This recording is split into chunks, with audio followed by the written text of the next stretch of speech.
আওয়ামী লীগের সভাপতি ক্ষমতাচ্যুত প্রধানমন্ত্রী শেখ হাসিনার 17টি ব্যাংক হিসেব অবরুদ্ধ করার আদেশ দিয়েছেন আদালত।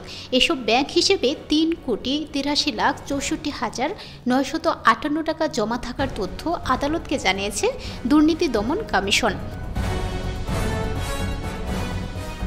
শেখ হাসিনার 17টি ব্যাংক হিসাবের মধ্যে 3টি ব্যাংক হিসেবে কত টাকা জমা হয়েছে সেই তথ্য উল্লেখ নেই। একটি হিসাবে জমা থাকা অর্থের পরিমাণ মাত্র 5 টাকা, আরেকটি ব্যাংক হিসাবে জমা থাকা অর্থের পরিমাণ 150 টাকা।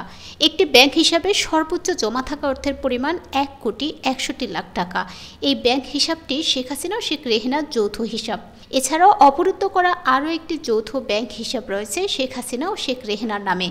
মঙ্গলবার দুদকের আবেদনের পরিপ্রেক্ষিতে শেখ হাসিনা ও তার পরিবারের স্বার্থ সংশ্লিষ্ট মোট 124টি ব্যাংক হিসাব অবরুদ্ধ করার আদেশ দিয়েছেন আদালত। এর মধ্যে আওয়ামী লীগের ব্যাংক হিসাব 10টি এবং শেখ হাসিনার ব্যাংক হিসাব 17টি। এই 27টি ব্যাংক হিসাবে জমা থাকা অর্থের পরিমাণ 41,66,01,568 টাকা। আলাদা করা আওয়ামী লীগের 10টি ব্যাংক হিসেবে আছে 37,82,96,610 টাকা এবং শেখ হাসিনার 17টি ব্যাংক হিসাবে 3,83,64,958 টাকা জমা থাকার তথ্য আদালতকে জানানো হয়।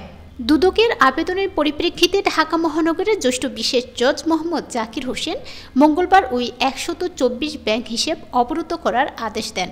দুদকের তথ্য অনুযায়ী শেখ রেহেনার মেয়ে টিউলিপ সিদ্দিকের গুলশানের একটি ফ্ল্যাট জব্দের আদেশ দিয়েছেন আদালত। এছাড়াও ধানমন্ডিতে সজীব ওয়াজেদ জয় ও সাইমা ওয়াজেদের সুদা সদন জব্দের আদেশ দিয়েছেন আদালত। শেখ রেহেনা ও রাদওয়ান মুজিবের গাজীপুরের সম্পদ জব্দেরও আদেশ দেওয়া হয়।